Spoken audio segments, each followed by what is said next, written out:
Welcome to this episode of the Montpelier Happy Hour here on WVEW 107.7 LP Brattleboro, your community radio station.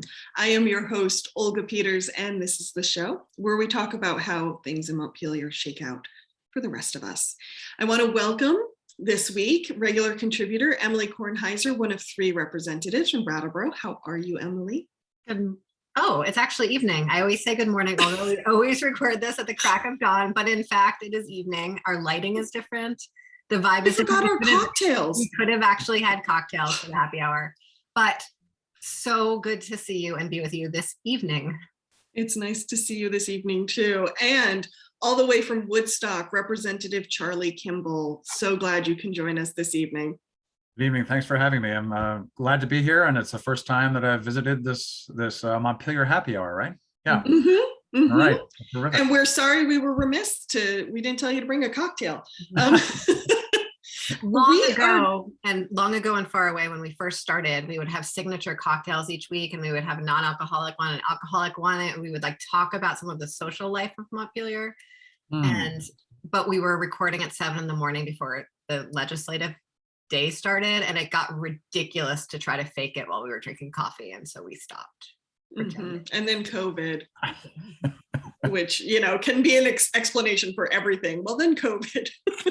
So anyway, back to you, Olga. We're going to talk today about an upcoming public hearing. We're hoping that this conversation will help entice people to join this hearing. It's on November 2nd. In the evening. Emily has information up on her Facebook page. I'll put information in the show notes as well. But it's a public hearing for the Rural Economic Development Working Group of the Vermont House, also known as REDWnG. And like many different groups in Montpelier, we have different caucuses focusing on different issues. And I would love to hear from Charlie, who's one of the members.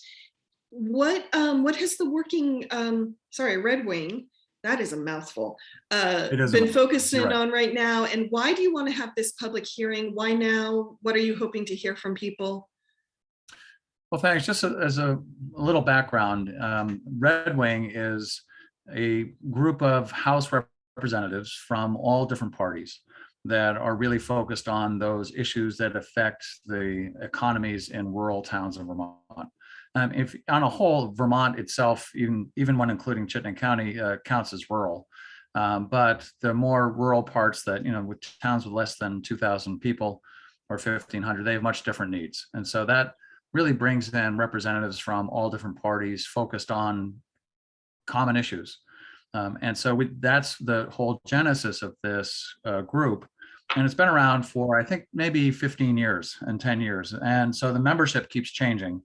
But about 6 years ago or 5 years ago, I joined the caucus or the working group and elected myself as a self-appointed clerk to take notes and to help organize. And when you do that, you then are thrown into, okay, well, what's next week look like? And I was able to work with some really talented people. Chip Conquest, who's no longer with the legislature, he stepped down. But Laura Sibilia, who I know you know, has also been a leader in the group. I was able to help them in terms of bringing in different information from the state of Vermont and members. So we wanted to really solicit direct information from citizens as to what was important to them in terms of sustaining and growing the economy in their towns. Not to always hear from the same people we hear from in the halls of the legislature, because there are many paid advocates. There are many organizations that do a great job of representing their members. That's not a question, but it's really the most impactful information we get as representatives is direct from citizens. And so we wanted to have the unvarnished, tell us what's going on. This is a third time we've done a public hearing, and it's been beneficial every time we've done it. And that's why we're having this on November 2nd. And some of the issues will probably be repeats of what we've heard in the past. At the top of the list of any list that we look at is continued access to broadband and cellular phone coverage for the state, access to quality and affordable childcare, also housing. But there's other things like resiliency for climate change in smaller towns, and How are we going to electrify our transportation network? What are small towns doing in terms of wastewater treatment or common water systems? Can they afford to pay for it? How do they pay for it? So those are all really big questions that we have to deal with, and that's what our group is organized around. Thank you. Hey, before we go into that, I want to step back quickly. And Emily, I'd love for you to give us just a little education, because this is REDWnG's a working group, and I accidentally called it a caucus. And I actually, are they two different things? Like, let's have a little legislative education here. I mean, Charlie and I often have totally different answers for questions like this. So I'm happy to answer, and then we can see what Charlie says. It's one of great pleasure in working together, I think, because of that very thing. A working group and a caucus are the same thing functionally. It's a group of people getting together to solve some problems and advocate on an issue. I think there's a different tone to the language of a working group, in that it has more of that problem solving flair, whereas a caucus is more about the identity of the members in it rather than the goals of the members in it. Okay, but that's like totally semantic, really, when it comes down to it. My guess is that they just really like the acronym REDWnG and they wanted that. But I could, I was not there when it was founded. The other piece of this that I think is fun and interesting is, so when I started in the House, I started going to the Rural Economic Development Working Group meetings, because I live on a dirt road and there's no cell phone service at my house. And I think that a lot of the challenges of rural Vermonters apply to almost and the solutions for rural Vermonters will improve the life of all Vermonters. And so I was sort of committed to being at that table, and totally got teased about it from, I think, some of the members who were like, what are you doing here? You're from the big city. And over the years, one of the people who were teasing me was Rep. Kelly Payala, who came out to my house one day and was like, oh no, you really do live out of the middle of nowhere, don't you? This, it's more rural than where I live. And I was like, yep, And then recently we had a forest products tour that I think Charlie will probably tell us more about, and came to learn, and embarrassed I didn't know already, that the two largest wood companies, like wood producers, manufacturers in finishers in, I'm not using the right technical term, in Vermont, are actually both in Brattleboro, so coincidentally. And so like I said, Vermont is a rural, like Charlie said, Vermont's a rural state, and what happens and what matters to the more rural parts of our state really impact all of us. So Charlie, why is it called a working group? You're spot on. We're actually going to agree on this. There was some agreement that REDWnG was pretty cool as a moniker, and that a caucus generally does align you with your values that you declare as a party or something similar. And because we're multi-party, I mean, we've got Republicans, Democrats, Independents, progressives, all members of this group. And sometimes that becomes tricky to navigate. There's no clear value proposition that goes in there, except for your dedication to rural. So that's where we do agree. So it's different than a caucus, but it often, we sometimes refer to it as the rural caucus. Sometimes we refer to it as REDWnG. So just it's easier within groups to say, oh yeah, those issue caucuses. And there's a few of them in Montpelier, as you know. But yeah, the forest products industry is fascinating, as a very germane issue to all of the state of Vermont. I mean, Burlington has a McNeil generating plant for generating electricity from wood products. There's the Rygate generating plant as well, down in Brattleboro with the different lumber companies. And that's a very important part of the rural economy, is those people involved in the industry. And it's not just cutting trees, that's not it. There's engineered lumber, there's all sorts of products being manufactured from wood, there's heat. So anyway, so there's been a working group this summer that's kind of a sub-working group of the REDWnG, but it's kind of like a Matryoshka doll, whatever those are. So it's been a very dedicated effort by members of the group to go make visits to people involved in the industry. There's loggers, there's people in the power generating plants, furniture makers, everywhere.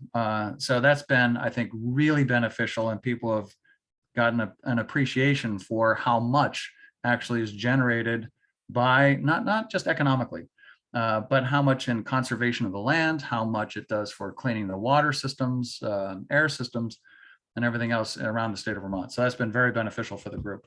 And I think similar to meat processing, which I think we sort of talk about more often in Vermont than we talk about wood products.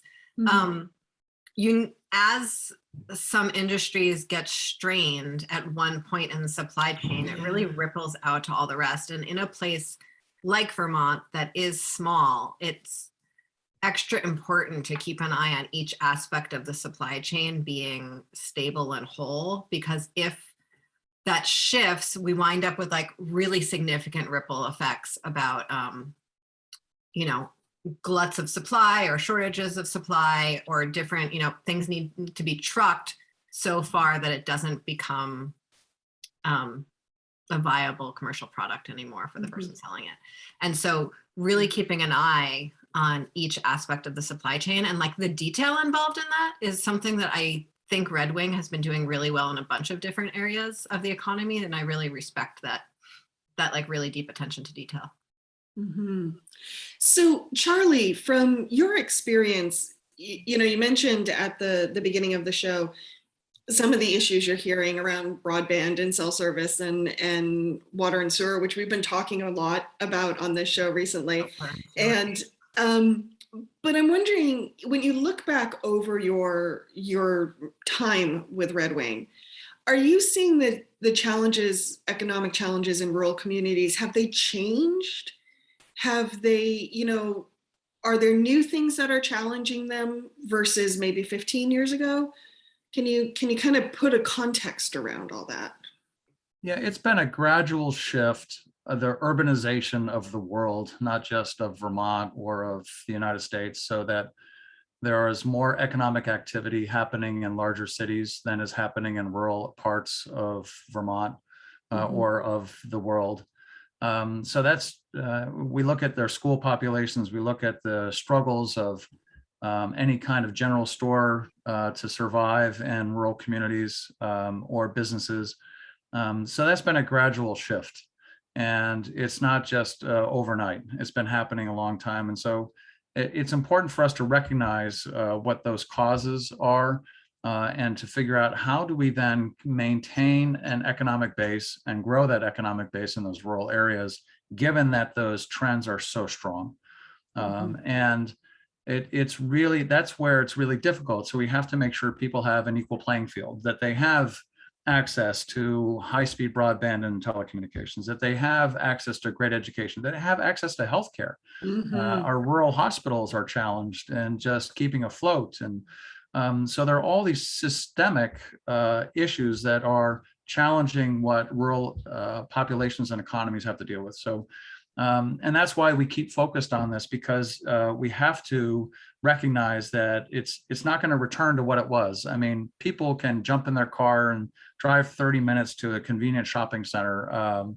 And so they're not going to go down to the local store, or they're going to use Amazon and other online shopping. The fact that the post office delivers Amazon on Sundays is really incredible to me. So whereas there was a proposal a few years ago to close local post offices on Saturdays to save money, and now the Postal Service is delivering on Sundays. It's really interesting, and it's being driven by people shopping online and having packages delivered from some out-of-state purveyor. So it's really challenging. If you're not a tourism economy and you're in Vermont, you've got some real challenges. And that's in Woodstock, we're lucky because we do have that strong tourism base. But that comes at a price. You have to keep investing in things that are going to make it attractive for people to come there. And any other tourism economy has to bear that burden as well. I mean, housing prices get higher. It's harder to live there. So what do you do in a rural Vermont town that doesn't have that tourism base, that doesn't have that main employer? And that's really what we're looking at, is how do you make that town really thrive? Right. And as I'm sure you can imagine, Charlie, we have spent a significant amount of time on this show talking about the challenges of dependency on a tourism economy in Vermont, and what that does for people's quality of life who are working in that economy. And like you said, to the housing stock, to the character of a community that's always looking outward rather than looking inward. And what it means to sort of brand yourself as something rather than be in community with each other. And that it comes, and it does, it comes with the benefit of like, you actually have an economy, whereas in areas of rural Vermont that don't have access to those tourism dollars are in even more challenging straits.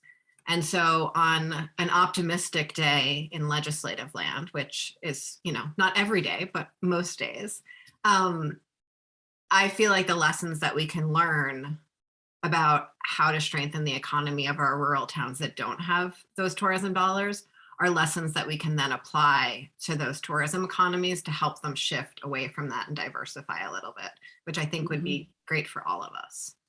Yeah, you know, I think tourism is a great marketing vehicle to bring people that might want to relocate here and want to make it a permanent residence.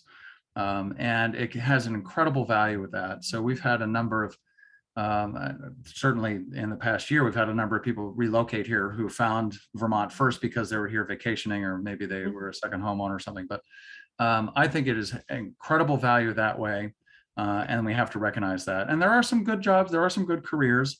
Yes, hospitality industry is known for low pay, but it can also be a great way for someone to make a move without having something nailed down necessarily. It could be a good career if they want to open their own business, that kind of stuff. So it's symbiotic. I know what you mean, but I certainly, coming from an area that is dependent on tourism, I recognize the value of it as it playing into other things. We think about IBM. It started in Vermont because the Watsons like to ski in Vermont. There's plenty of examples like that. But anyways. Absolutely. When I think about, you know, the idea of the Vermont brand started from a place of tourism, you know, 100 years ago, and how that's been able to shift to how folks who make cheese can sell their cheese, and folks who soon grow cannabis can sell their cannabis, and their microbrews, and all of those things. Like that, there's so much that we gain from being able to tell a story about ourselves to the outside world. Absolutely. And I think my hope is that some of those other pieces of the pie is what the more rural areas of Vermont are going to be able to access. I think what I have, you know, last night after we got the confirmation that Charlie was going to join us today, I was thinking about what rural means to me. And it has meant different things for me over my life, because I spent some time growing up in Wilmington. I spent many years, in Whitingham. And then also my family has a farm over the line in Western Massachusetts, and how each one is different. You know, in Wilmington with the tourist economy, we were pretty much downtown. It was very much more of a urban experience. In Whitingham, it's a huge deal. The house that my dad lives in, it's on a paved road with a yellow line down the middle of it, which is different than just having a paved road, or, you know, like it tells you something different about how major this road is. But then, like on my grandparents' farm, they lived on a road that if somebody drove by, everyone ran to the window to see who it was. And if they didn't know who it was, then a 10-minute conversation about who this person possibly could be would then ensue. Because who the heck would be driving down this road? I have to tell you, when Heinsberg Road caved in on itself, the paved road on the corner caved in on itself, and we suddenly, like, our one-lane dirt road became a dirt detour for like all of Halifax and Guilford. We were doing that exact same thing. Like, oh, I didn't realize how much I perked up every single time a car went by. It's like still so culturally real. That really. It's like, what is that? But on an economic point, I was also thinking about how these towns have changed: Wilmington, Whitingham, and Heath, Mass. And I think what I find interesting, and this is for me a connection between culture or community, I should say, and economics, that with the changing economics, so that, you know, my family used to run a general store in Heath, Mass. And it was a thriving general store for many, many, 2 or 3 generations. It's not there anymore. And Whitingham has struggled with its general stores. And with the loss of those economic pieces, what we're also losing is those third spaces where community meets and talks and shares, shoots the breeze, that type of thing. And so I would love for the two of you, when we talk about economic and community for these rural communities, are you seeing those tie-ins as well? Or is economy and community very separate for the working group? Like, I'd love to just dig into that a little bit if we can. Yeah, I think if we look at the vitality of a community and how do you define it, then I think you're talking about that civic engagement and interaction among people who live there, as well as that the actual numbers show that people are able to improve their quality of life, or at least their standard of living, or at least their disposable household income, if you want to think of it that way. So what measures do you use to measure how vital a town is? Unfortunately, that we've had a lot of pressure on our school systems and some rural schools closing. To me, that's also a key measurement on how vital a town is do you have a stable or growing school population? And that, in turn, the school often is that third place. And when you don't have kids in the school system, sometimes you feel disconnected from those towns, no matter how big the town is. There's a bunch of people at the high school. Why is that? Oh, well, it's such and such. So I think it's all of that. The interconnectedness of people in the community helps make it vital. I'm in North Carolina right now as we speak, and this place is exploding in terms of growth with new apartment complexes, new highways, everything else. We don't have that in Vermont. New highways? Yeah, new highways. Yeah. And it's just, I know. So it's amazing to think about that. And they're like, yeah, we have to build new schools. Like, you have to build new schools because the old ones are not in good shape, right? Oh no, because we have more kids. Like, okay, all right, that's different. So what is it that's driving this economy? That could we borrow anything? And I think that's something we're always looking at, is what can we borrow from other areas that have been able to solve that issue. It's not Research Triangle Park where I am right now, but there are other places where we might be able to pull from examples of that. But so I think that third space could be that general store that redefines itself. Butcher and Pantry in Brownsville is an amazing example of a community got together and bought the actual real estate and then brought in a butcher and an operator to run the store.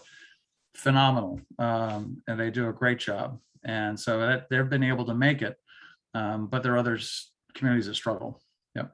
And I think there are a lot of communities that have, over the last few years, turned their general stores into co-ops or nonprofits, or that's what Putney did. That's what Calais has done. East Calais, I think, not Calais. And so it's happening all over the state, but it's not quite enough, right? It's if everyone who lives in that town has to leave and drive 2 hours to go to work every day, then who has time to go and sit on the porch of the general store and drink coffee? Because they're going to be having to leave at 6 in the morning, right? And the whole town empties. And we have areas of the state, like Milton Elementary School they actually do need to build more school there, right? Because we have areas of the state where everyone is sort of flocking to, because that's where the resources are. And so I think what we've done so far is really great, in that we've been able to do some patchwork to hold some of our cultural touchstones in place. And I think the co-op general stores are a great piece of that, or the Preservation Trust general stores, however they're purchased, is a great piece of that. I think keeping some of our small schools open by helping them, achieve economies of scale with a larger district can be a really good part of that. But I think if we still have this economy that's structured by everyone in the household having to leave for 2 hours every, travel for multiple hours every day to get to work, the community is going to be just as hollowed out as a suburb. Mm-hmm. Because it doesn't have that. Yeah, because no one's there, quite literally. Because no one's there in the bulk of the day. Right. And people don't, with that level of commuting, we talk a lot about volunteerism in Vermont and why it struggles right now. And a lot of it is just like everyone's so busy working, who has time? So I think, when I look at solutions from other places, I wonder how much we can draw from internationally, and how rarely we do that here. Because Europe has been having this problem longer than we've had it, right? Of people moving to cities, of rural areas being hollowed out. And I haven't, I'm not coming with ideas because I read this cool article or something, or I've studied this deeply. It's just, one of the things that Olga and I have been trying to do during the off session is to put more of our interview energy into thinking about what people are doing outside of Vermont, like you said, and bringing in experts from that. But from this perspective, Matt Dunn talks a lot about rural in the national context, but we very rarely talk about it in the international context, and what we can learn from developing countries about our broadband problems, what we can learn about Europe, about our aging population problems. And so that's a fun thought project. Yeah, it is. We're certainly not alone in facing this question. The Working Lands idea, the Working Lands Enterprise Board, and trying to provide grants to start up agricultural enterprises is vital. I mean, that's what really can make a difference, a differentiation between a vibrant village with farmland, and one that doesn't have those active farms. So that is a tremendous program. And they've had great success over the last, I don't know how many years. But so that's something the World Economic Development Working Group, that mouthful, that has supported and increasing the funding for that program over the last few years. And so I see that increasing. I hope that continues with that level of support so that we can continue to differentiate those rural areas with actual working lands, not necessarily dairy farms. Although dairy is an important part, but we need to diversify that agricultural community into all different product sectors. Yes. On that note, we need to take a break and hear from some of our underwriters, but just stay tuned, everyone. The Montpelier Happy Hour on WVW 107.7 LP Brattleboro will return in a moment. Welcome back to the second half of the Montpelier Happy Hour here on WVEW 107.7 LP Brattleboro, your community radio station. You can find us on, as always, our Emily's YouTube channel, our podcast, which you can find on iTunes and anywhere you find podcasts, our website, the montpelierhappyhour.captivate.fm, as well as BCTV. So thank you for finding us on all those stations. Hey, Emily, what do we need to remind listeners of? The views and opinions expressed here on the Montpelier Happy Hour are those of the host and the guests, and not any of the platforms or radio stations that are transmitting these views and opinions.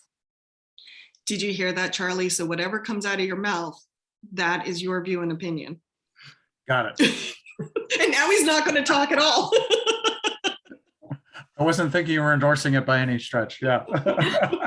For those who are just joining us, I'm speaking with regular contributor Emily Kornheiser and Representative Charlie Kimbell from Woodstock, who is actually down in the Carolinas right now, beaming in via Zoom. And we have been talking about the work of the Rural Economic Development Working Group of the Vermont House, known as REDWnG, and they have a hearing coming up on November 2nd from 5 to 7 p.m. And you can find more information on Emily's Facebook page. I'll put dates in the show notes. And you can also find information on Eventbrite, I believe, is where you sign up. Is that correct, Charlie? That's correct. Okay. Yes. Great. So Charlie, over the summer, Paul Costello, the former executive director of the Vermont Council on Rural Development, came on this show to talk about an initiative called the Proposition for Vermont. And I believe, if I remember correctly, one aspect of that effort was how do we strengthen our economy in general, but also rural economies. Have you been following that Proposition for Vermont process? I have. I was lucky enough to participate in a couple of conversations with that, and they did a lot of great work in going around the state, interviewing people, receiving a lot of written testimony as to what in the next 3 years could be done or should be done in order to guarantee the strength of Vermont for the next 30 years. So it's really a great question. And in that process, a lot of the same things emerged. And it wasn't just about the economy, but it was about the strength of our communities. And I really applaud VCRD, Vermont Council on Rural Development, for stepping in. Nobody asked them by statute or by edict to say, you need to do this. It's really the mission of VCRD to look out for the interests of the rural parts of the state in a nonpartisan way. And I think they did a great job with that. So as part of that, and they came up with 10 major themes that they wanted to look at. And as we talked about a little earlier, some of those same things emerged: cell phone coverage and also broadband coverage for the whole state. And would it be all right if I just read my very quick shorthand that I wrote down about these? Sure. Another would be to number 2, and I think it shows the time we're in, is to combat racism in all walks of life in the state. Number 3 was to come up with creative solutions to climate change in rural Vermont. Number 4 is to reduce economic disparities between people living in the state. And number 5 is to provide access to affordable, quality childcare. And we've talked about that as being a real obstacle for folks trying to re-enter the workforce at this point, as one of the contributing elements to our workforce shortage. And that's still happening now. And also, obviously, for child development. Many folks don't have the ability to afford good childcare and can't stay home. Students learn and thrive in schools. That's number 6. Number 7 was to strengthen local business and entrepreneurial activities. And that Vermont is so good about nurturing entrepreneurs, or at least welcoming them. Sometimes we don't have the economies of scale to support all entrepreneurs and their businesses and their niches, but it's very welcoming for that.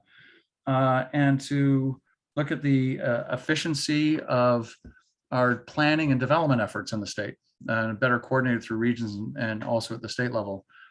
We used to have a state level planning office. We don't have that anymore. We do have regional plans, so that's kind of interesting. To look at conserving lands and waters in the state, and to make sure that Vermont has a very good environment. And number 10 was to really look at renewing civic engagement. And because we have lost some of the trust in our civic institutions, or at least it seems like it's there. So anyway, so it came up with those 10 themes. Those are very broad, and we need to explore those from a legislative standpoint. Do they need to have legislative action? We've got an omnibus bill that we're putting together for REDWnG that we plan to introduce in December, to at least start to have it drafted. And so that tries to encapsulate what the different interests are from the different members, and also take into account the input we get at that public hearing, so that we can then put that all in one bill, which we haven't done before, to put it into this omnibus bill that is everything. We are sure that some parts won't survive and some parts will, but we haven't had an opportunity to say, this is what we believe in. And so that's what we're trying to do with this omnibus bill. So part of what they came up with their studies will certainly incorporate. I'm so excited to see how you incorporate it, because I think I said this to Paul when he came on, some aspects of that are by necessity so general and lofty, and the leap between making them actionable seems to be where the rubber hits the road, I guess. And I'm just like, I feel like every person in Vermont would have a different vision for how to make some of that stuff actionable. And some of it, like increasing civic engagement, we could have thousands of people, all with different strategies on that would all probably meld together really, really effectively. And we would, be increasing civic engagement. But some of the others, I think that multiple paths might cancel each other out of it. And so I'm curious how you've been sort of thinking about how to narrow that path. Well, it's interesting. Some of the things in there, I think we've already got a pretty good start on. So when we talk about making sure that we have access to broadband, Yes. there's been a lot of money put in that in the communication union districts. And so there's a lot of groundwork that's been laid and a lot of money now that's in play to actually make that happen. But like civic engagement, last year we did move on the Better Places program, which is really a grassroots effort to to improve public spaces. And there's some grant monies applied to that. So that has to be really community driven in order to get those members of the community to work together and talk together about how they can improve the community. So some of those things we've got a pretty good start on. There are other things, if we talk about local economies, we talk about forestry, and we talk about some of the regulatory issues that they face, can we change those? If we talk about those small villages, what kinds of things are hampering some of their development? We've had an Act 250 reform bill kind of on the wall for a while, and it hasn't moved much. And it was difficult. It was very difficult 2 years that we went through with looking at that. But it's been a 4 to 5 year process about how to recast Act 250 for the next 50 years. But some of those things, such as how do you make it easier to build and maintain recreational trails, which benefits a lot of rural communities, that's going to be in the bill, I hope. I don't have the final say on it. But so other stuff like is there an easier way to encourage development in a village or neighborhood development area that would then help those communities grow and get the permitting simpler and more streamlined? We think that there is. So, but you're right. The rubber does meet the road. Can we get those across the finish line? We can certainly advocate for them and hope that the legislature will go along with us. Yeah. On Act 250, so much of the struggle, I think down here particularly, isn't even in the actual law. It's in the struggle around how to engage with the regulatory apparatus of the law. And what, I talk a lot about the Department of Financial Regulation as this example of like a positive regulatory function that's invested in assisting people to navigate its processes. And so much of Act 250 and even town, we have this very vibrant, in our big city of Brattleboro, we have this really dynamic planning department that is fully funded. I mean, they probably want more staff than they have, but like there are staff there that are paid salaries and do a great job and are available to help people navigate all of these things. At the town level, if people want to develop the town, they've helped us really change all of our housing codes so that it's much easier to build new housing here. And smaller towns and villages don't have that capacity, and that's something that the state could absolutely offer, in addition to the massive problems with wastewater that we've spent our last 2 whole episodes talking about. And I just don't think I can talk about the poop and pee anymore, so we're not going to rehash that conversation. Because neither conversation was supposed to be about wastewater. They were both supposed to be about like ARPA funds, and our regional planning commissioner and then Katie Buckley from VLCT both like just spent the whole time talking about sewers. Because what rolls downhill. So yeah. Well, that's the ultimate point of constraint. Is that if you can't process the waste, you can't build it. So no, absolutely. And that's, I do have hopes that we're finally all getting our heads around that's a place that we need to actually put money, even though it doesn't tell the sexiest of stories to our constituents. But Emily, I think you raise a really good point about smaller communities and regulations and having the capacity to deal with a lot of the things that come down the pike. You know, towns like Brattleboro, I hope they thank their town staff daily, because whether or not you agree with some of the choices the town might be making, they have a fully professionalized municipality, which means they just have more capacity than some towns who have maybe a part-time librarian, 3 select board members, and a treasurer or a town clerk.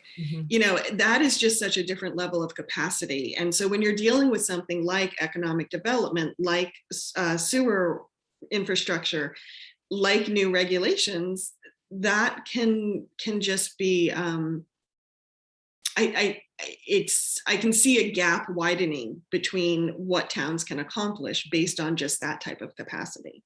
One thing one of the tension points in that tension is that this fierce independent spirit of Vermonters, right? And the power of town meeting and the sacred nature of town meeting. And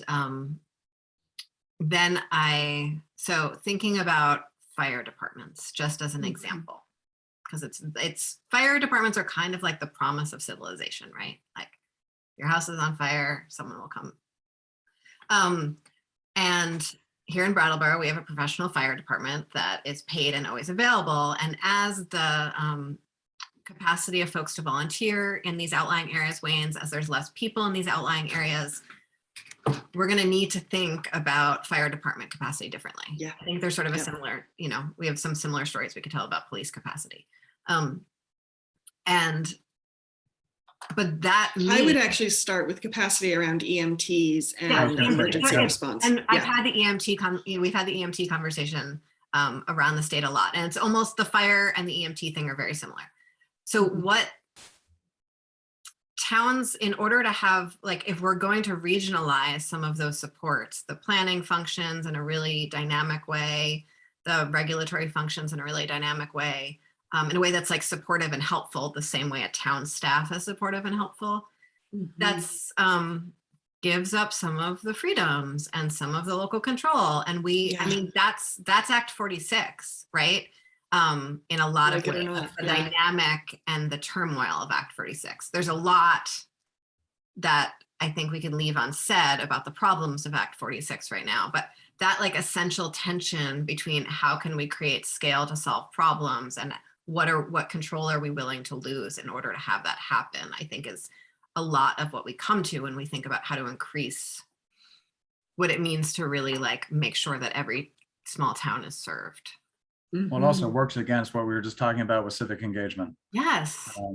Regionalization can bring greater resources to solve your problems, and that's great as long as it works. But and people don't want to lose control over the decisions they can make. But the greatest casualty in all of that is neighbors talking to neighbors about what's important for them. I mean, it's not uncommon to have open positions that need to be appointed by the select board of the town on a regional level that they can't fill. They can't figure out who's going to take that position. So it's, it's an interesting thing. The regional planning commissions have been providing, and you've already had RPCs on, I guess, they've been providing more support to some of their smaller towns. But you're absolutely right. The idea of a 3-member select board, and I'm thinking about the town of REDWnG, which I represent, and 3 very dedicated members serving on the select board for a long time. They know every inch of that town and do a great job. But the idea of taking on a whole new project is kind of overwhelming. And so then there can be another group of citizens that does stuff and that propose things, but it's difficult to integrate those two if those other folks don't feel like they have a seat at the table. I mean, they do, but they don't. But it's just that weird thing. But you're right. But I rue when something gets regionalized to the point at which the locals aren't involved. Yeah, and so that is like, I think sometimes we fight this regionalization so hard because we're scared of how it will disempower our communities, because it will, that we don't, it keeps us from accepting the changes that we need to make and making sure we're stepping into them with like our eyes wide open. And so I think sometimes if we tried to if the folks who are worried about being disempowered were the ones leading the regionalization efforts rather than, kicking and screaming, we might see like amazing, magical, innovative ways of, keeping empowerment as part of that. And I think that's a lot of the magic of the Council on Rural Development when they do their work well, that they're able to walk that line and they're able to articulate that line really well. I want to make sure, when we hit on broadband, we sort of skim past it because we're actually doing such a good job solving it right now. And it might not feel like that on the ground, but we do have a really dynamic communications union district that Brattleboro is a part of, that most of Windham County, that southern Windham County is a part of, Deerfield Communication Union District. We just received an enormous grant that was sort of appropriated by the legislature that is going to start build out. Folks can learn more about that quite easily by actually going to the Windham Regional Planning Commission's website. There's a link there to the Communication Union District. And we've had Representative Sibilia on in the past to talk about that a little bit. So if folks want to go find that past episode to learn more, that's a great opportunity. But that's something we were like, this is a problem we need to solve.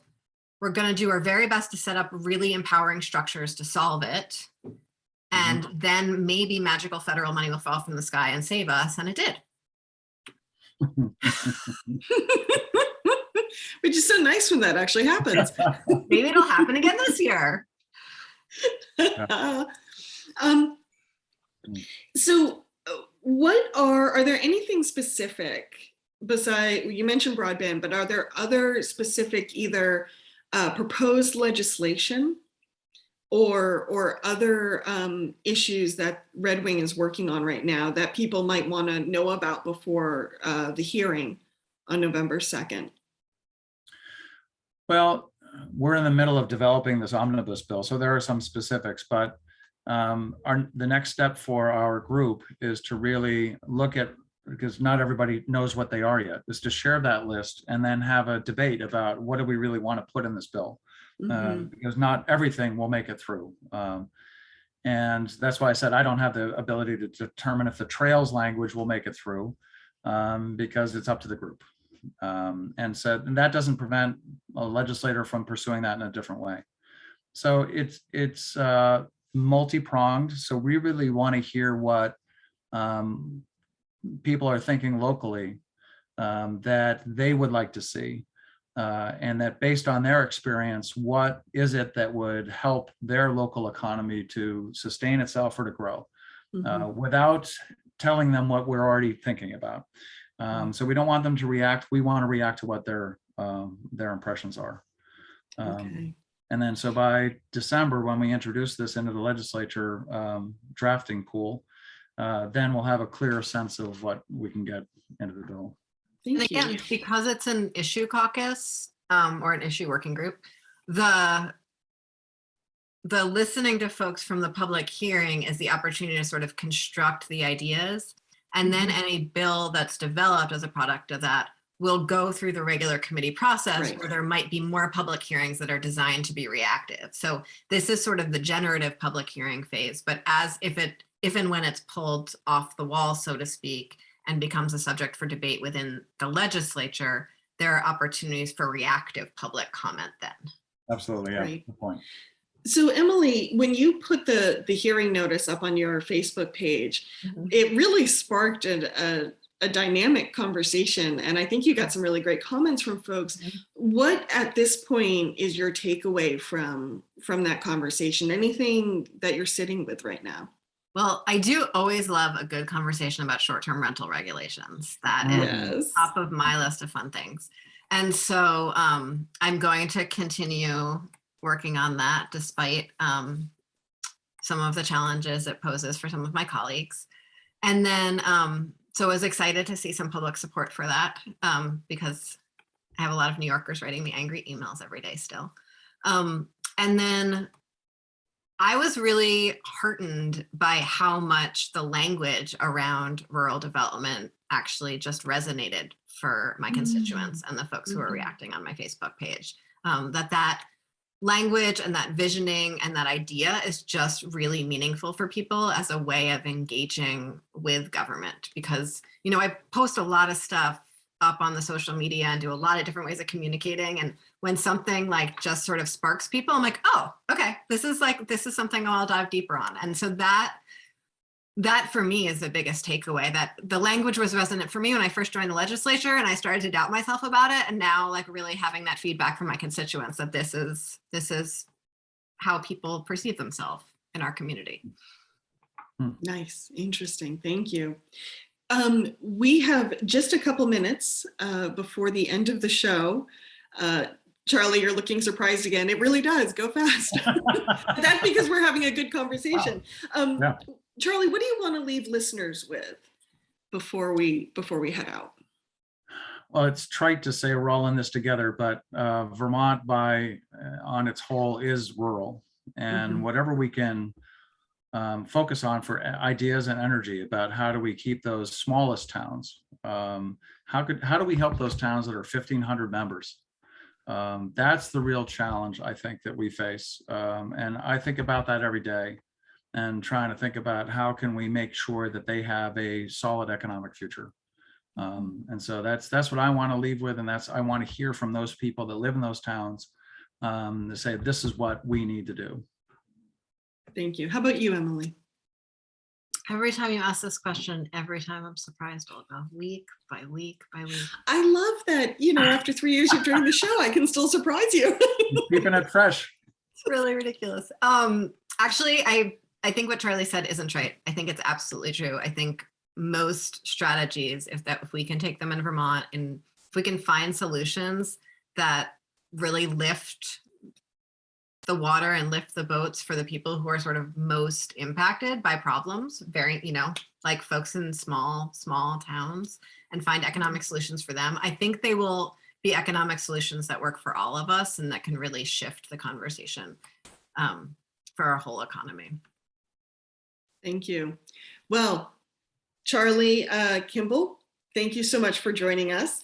As always, you can find the Montpelier Happy Hour on WBW 107.7 LP Brattleboro. And Emily, where can folks find you if they want more information?